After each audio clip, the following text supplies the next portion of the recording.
So once again, no, good morning everyone. So my topic is about determining the temperature and the dye of the stars.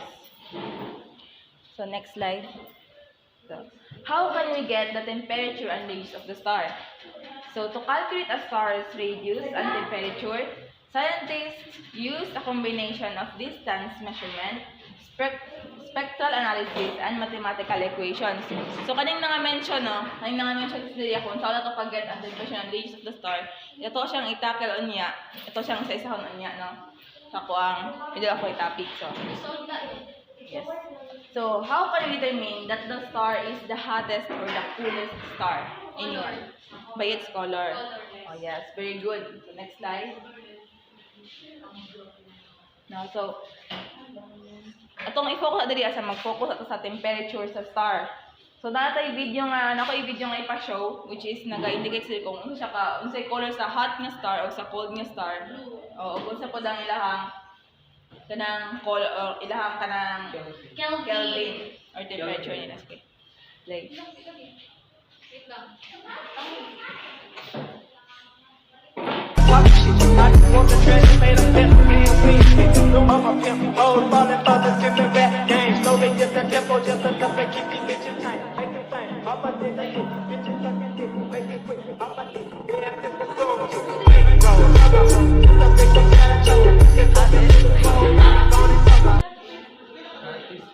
No.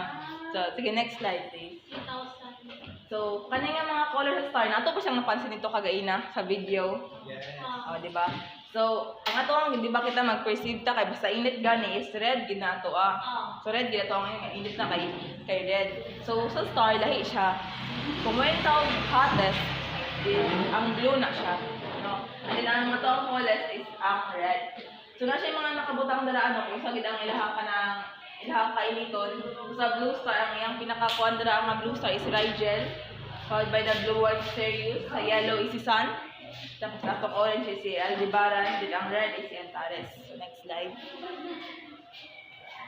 So how can we get the temperature of the star? So unsa ka atong gamiton no para ma-get ang temperature of the star? So next. So ito ang gamiton is ang spectrometer. No? Ang spectrometer is mo siyang reveal sa spectrum sa star or ang kanang color guys sa star kung unsa ang iyang color. So next slide. So mo siyang yan ang kuha sa spectrometer no. So na-process ang spectrometer. So spectroscopes are used in telescopes to help scientists analyze the materials that make up stars and nebulae. So, kung may spectroscope, of course, nagidya pa siya kauban, no? Kanang magawa na itong spectroscope with the help of kanang telescope, no? Combination of spectroscope. Kaya ang spectroscope man is process siya. Then ang telescope is maputoy mo tabang nga makita na itong buol ang star.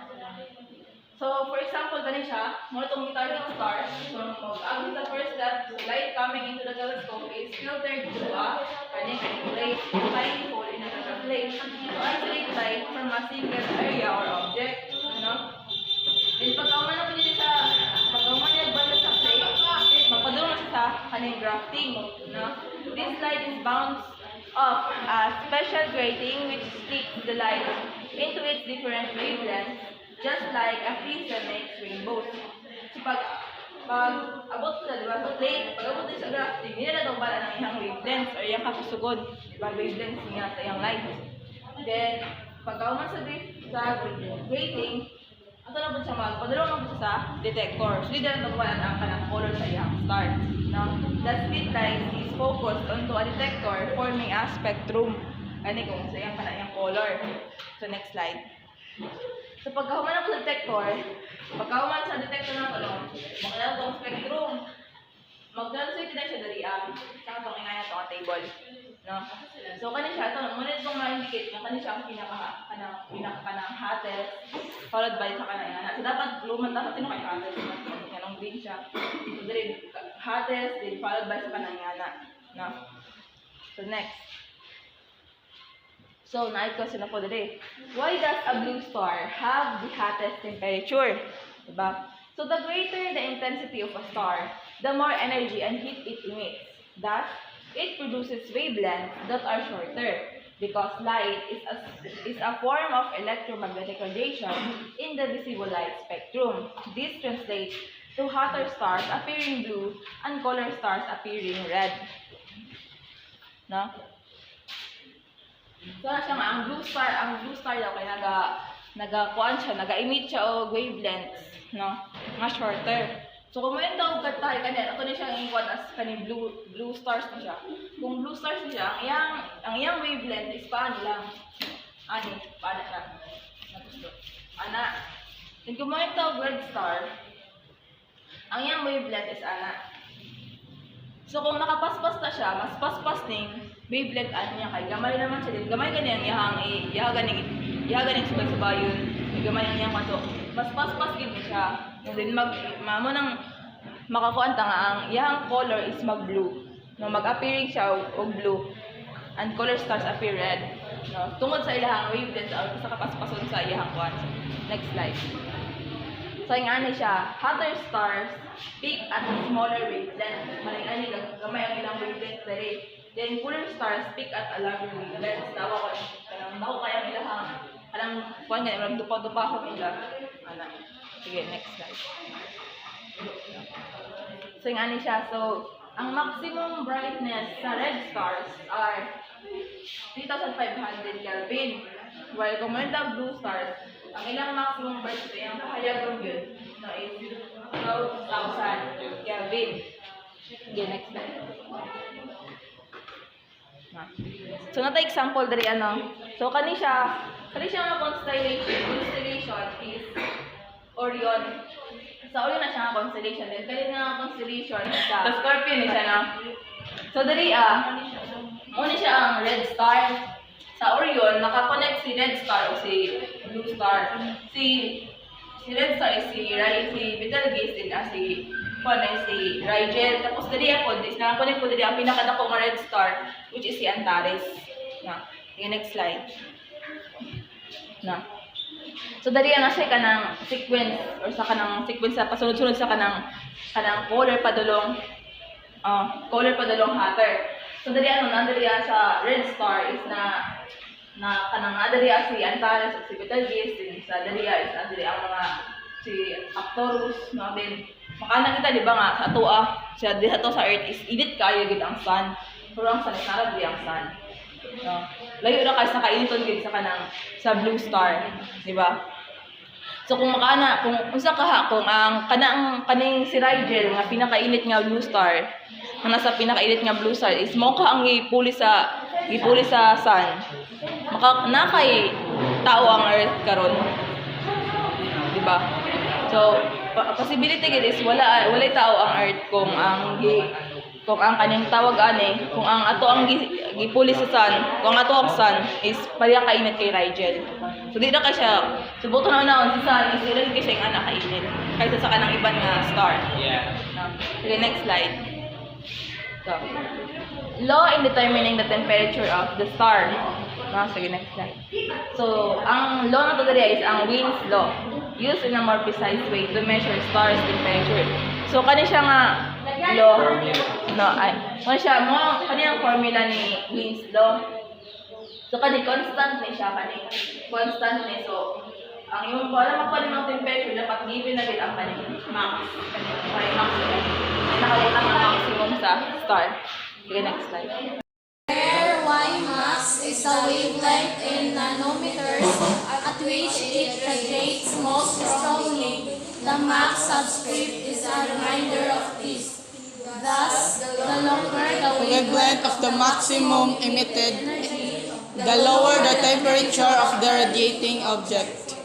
So, kanang max dira, max is nagwala siya as maximum. Or maximum. Or at least highest nga. Hindi ang pinakalaasa na ngayon. Ano siya? Una siya.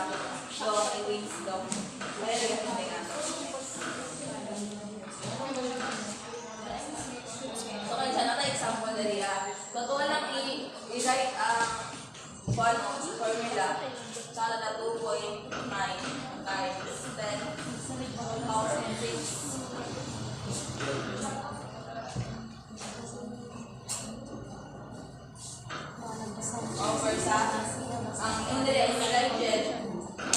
Nigel is nasa 240 nanometer. No? Ang maximum ni Nigel is 200 nanometer. So, ito lang ang unang icon. Sa maximum, ang kailangan 240 Kelvin. So, which is the total of 12,000. So, katong kagain na to, kung ipakita kagain na nga, maximum din sa kanang red star, at sa blue star, is katong 12,000. So, na po yung sa'yo ka. Muna siyang blue. Yes, blue star yun siya. Blue star sige na kita.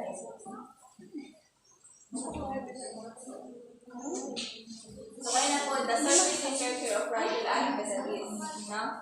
So, kanya siya sa kanya po siya sa bigal kasi punta. So, sa bigal kasi, ato niya po, same material, then, kanya yung iba, ako alam siyang dito na swab. Mas wag lang pagdaraan. But 0.689, then, to the power of 3. Ito lang siyang ilipay. Which is regarding the cost na kailangan nila sa 25. Galing. So, nagtatag sa to so, divide na, ito lang siya sa kanila po. 35. Redness siya. Tapos Ay sa gi-convert tong kuan. Gi-convert ng 830. so lang sa nikuan, sa things siya. Oh. So lang, from madali mag-swag lang ka o sa kulong. 1, 2, 3, mag 0.5. I-convert siya kay para ang ilahang ano ka na total sign nga po gigamit is para ma-cancel siya para makuha siya as a So, dahil na punta is, so the next topic is ang radius of the star. So, sa circle, di ba, ang radius is from center sa padulong kaya ang circumference. Di ba? Kung siya ang radius sa anang circle. Pag sa star gap, kung gusto yung ring gap, kung central gap, kung central point, padulong niya sa gap circumference. So, sa gap, sa next slide. So, if two stars have the same temperature, but one is more luminous than the other, the more luminous star must have a larger surface area, and therefore a larger radius than the dimmer star. So, now gets it ba? Kung nakakalimutan ka star nila, nakakalimutan ka star nila, ito tayo the same temperature. Basta temperature. At okay ko niya, kalimutan yung star sila. So, this is the temperature. Pero mas higher ang isa. So, kay higher man ang isa, siyempre nasa ila ko nga, must have a larger surface area. O mas dako siya o radius.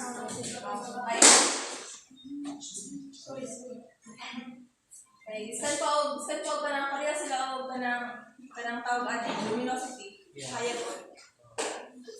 Kasi para sa luminosity kay mas dako man ang surface ang isa, siyempre mas masyadong siya. So para sila glow sila dyan, pero ang ilahang kanang kayo doon yung SBL sila pareha. Pero pareha blue, pero bilong yan kung sa blue. Ang kalahyan naman ng delikay, kung tayo sa dua, is pareha sila ang temperature. Oo. Pareha temperature. Pero kay dako man ang surface area, mas dako man siya mas star. Mas higher din siya kasi sa inani. Mas mudin din siya kay gamay ang surface. Pero paano sila? Sino sila sa temperature based ang size nila is Ang size lang ng lahi. So ang light ra may nalahi pud sa ila. Dahil lang, dami nga nang mag-light siya po, sarang binato sa kay. Di mo nga naman kala na kung makalakong ka lang sa lang kilo. Ang makalay lang sila kaya ka na gawin na ilang ang surface area. So, what with the stars radius, we need a mathematical relation between luminosity, temperature, and radius, a relation known as the Stefan-Boltzmann law. So, di ba na-discuss man ni Chris ang lugayin na itong luminosity. Nalagay sa sa kanang brightness. Huwag na, yan na pong ma-define kayo na ang Stefan-Boltzmann law. So, if two stars have the same size, kung pala na ba silang size, tumenta pala silang size, pala yung size. Imagine nga, kanina star, same silang size, na? same size, so which one is hotter than the other. Then kung makita ang kanya is blue, then kanya is red. Ito pa yung hotter, ang red ang blue. Yes, diba? Ang blue ang hotter. No? The hotter star will have a greater luminosity. Instead po, the same sila of radius, kay blue star man siya, Mas taas. mas kuhan nila ang luminosity. Okay. Hot po siya. Instead po, kung napansin sila of kuhan, mas man siya mag-radiate, mas bagus man siya mag-emit o kuhan with that. So, sige ka. Okay, next slide. The Stefan Boltzmann law, as their discovery, states that an object of temperature T radiates an amount of energy, each second equal to siyang size per square meter. The quantity or is called the Stefan Boltzmann constant. Constant na siya per meter. No, which is ang iyang value is 5.67 times 10 to the power of -8 watts. M to the power of -2, then Kelvin to the power of -4. The Stefan Boltzmann law afford a mathematical explanation of what we notice with electric stove burner. So, ang kanang gamit niya sa Boltzmann nga ang kuan para ma-prove ang kanang luminosity o kanang kuan sa stars is gamit niya mga experiment ang electric stove burner. Di ba kaya mo naman kanang dito? Oo. Next slide. So L is nagawa na siya as luminosity or total energy radiated per second by the star. Then kaning only for energy emitted per second by 1 square meter. Then times the 4 by radius squared, number of square meters is the surface area of the star. The Stefan Boltzmann law relates stars radius to its luminosity. Ginalate niya kung dako ang star, ang radius star is nakakuan ko sa iyang luminosity, iyang pakayagon. Nakadepende po ang iyang kadako, so sa iyang pakayagon. Maka-affect po ang iyang system temperature.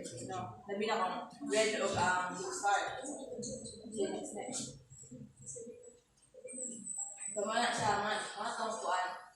Kumain taon, once kayo may jaigos ka na siya. Wala gaya matak bang, diba na huwag yung pasagay na kagay na. So,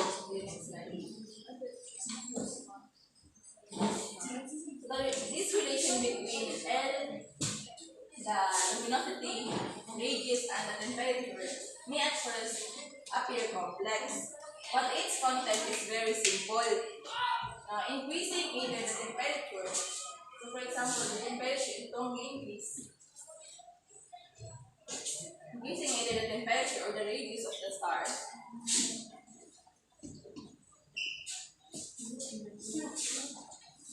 makes it more luminous. So kung mag-increase itong temperature, mag-increase ito ang radius, magtaas ang iyang luminosity o iyang kayagon. Diba? Naging 80 larger. Kung hindi lang ang imuhang temperature lang ang imong patasan, kung tayo from 12 na pintugangan yung siya o 5 dra,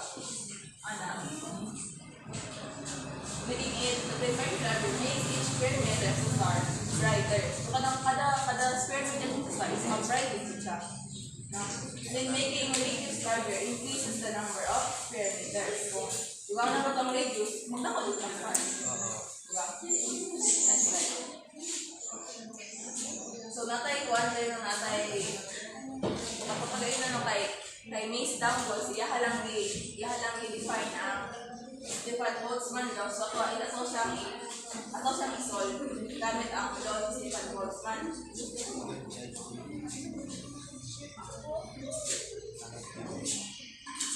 ano dali ang kuwan, ang star na Sirius. Ang star na Sirius is gamay na siya. Gamay na nga siya ng star. Is lang siya kaya ko na 10,000 Kelvin. And then,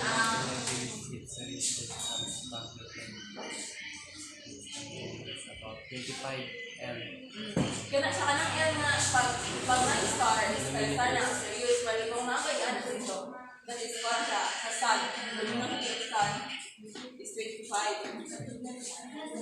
So ato ang pag-ikuan na to ang kaning tawag ani.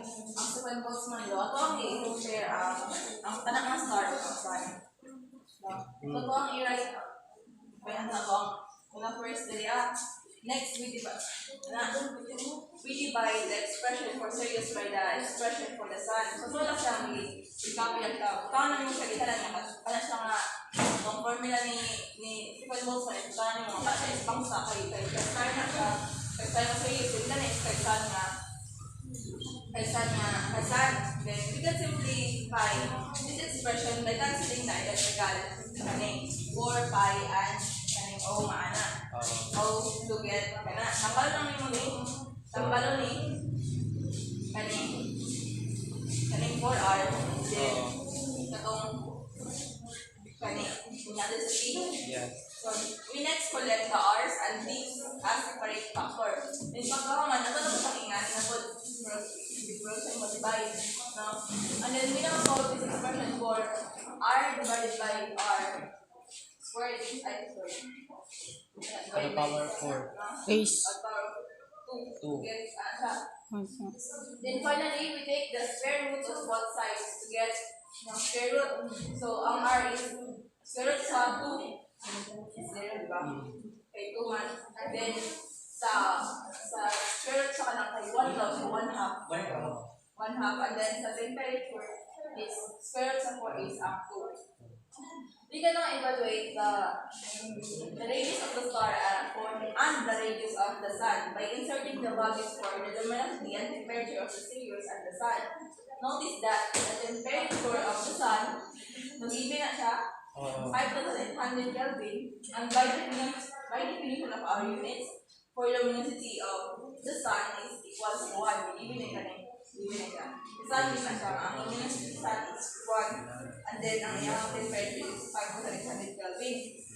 No? So, ato lang umutang, ang radius sa star is 20, ang star na Sirius is 25, i-divide sa 1, then i-copy ka po itong atong 1 half, dali. Then, ang 5,800 Kelvin, which is the sun na siya, sun, and then sa divided by sa ubos mo ang 10,000, sa star na Sirius. No? Then, equals to sa kaning una, ato ni una i-solve. So, plus 5 and then by that 0.58. So that is equal siya of 1.7. That is, the radius of Sirius is 1.7. A little less than twice the sun of Sirius. Which is, gamay ang Sirius kaysa sa sun. Next slide. So, end na